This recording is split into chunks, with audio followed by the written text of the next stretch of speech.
አልፈርምም እኮ አልፈርምም መፈረም ስለማልፈልግ እንደማልፈልግ እኮ ተናግራለሁ። እኔም እንደማልፈልግ ተናግረናል አይደል እንዴ?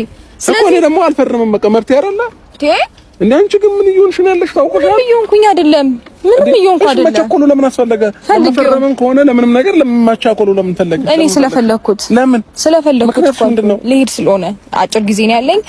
ታይሚንግ ጊዜን በዚህ ጉዳይ ማቃጠል ወይም መጎተት ስለማልፈልግ ልሄድ ስለሆነ ፈረምልኝ እኮ ሄደሽ ከፈለግሽ ኖ አይሆንም።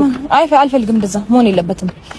እንደማትፈልግ ተናግራል። ያንን እኮ ቪዲዮ ሄጄ ለህግ እኮ አሳይቼ በ5 ደቂቃ ውስጥ እኮ መቋጨት የምንችለው ጉዳይ ነው።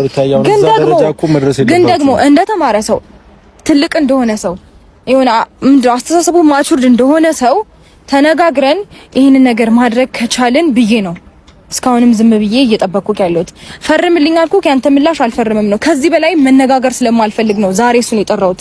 እየጠየቅኩ ነው ላይክ እንዳልጠየቅኩ ከዚህ ጋር እሺ ብልሃት ነው። ለምንድን ነው የማትረዳኝ? ነው እሺ ብልሃት ነው ስላስማማች እሷ እሺ ብያት እኮ አይደለም።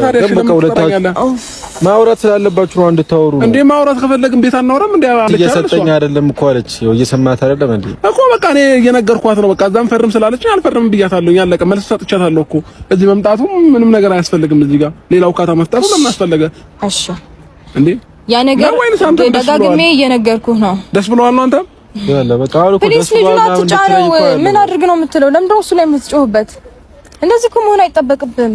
አንዴ ተናግረህ እያደረክ ያለው ነገር ስለሆነ ለምንድን ነው የሆነ እንትን ለማለት የምትሞክረው? ግን ቢገባሽ የሚጸጽትሽን ነገር እያደረግሽ በጭራሽ አይጸጽተኝም። የምሬን ነው የሚጸጽት። ተቻኩለሽ ሳታውቂ የሆነ ነገር ውስጥ እየገባሽ ነው። በፍጹም አይጸጽተኝም። እየተቻኮልሽ ነው ያለሽ። ይኸውልህ ነገሮችን በመረጋጋት ቆም ብለሽ ለማሰብ ሞክሪ።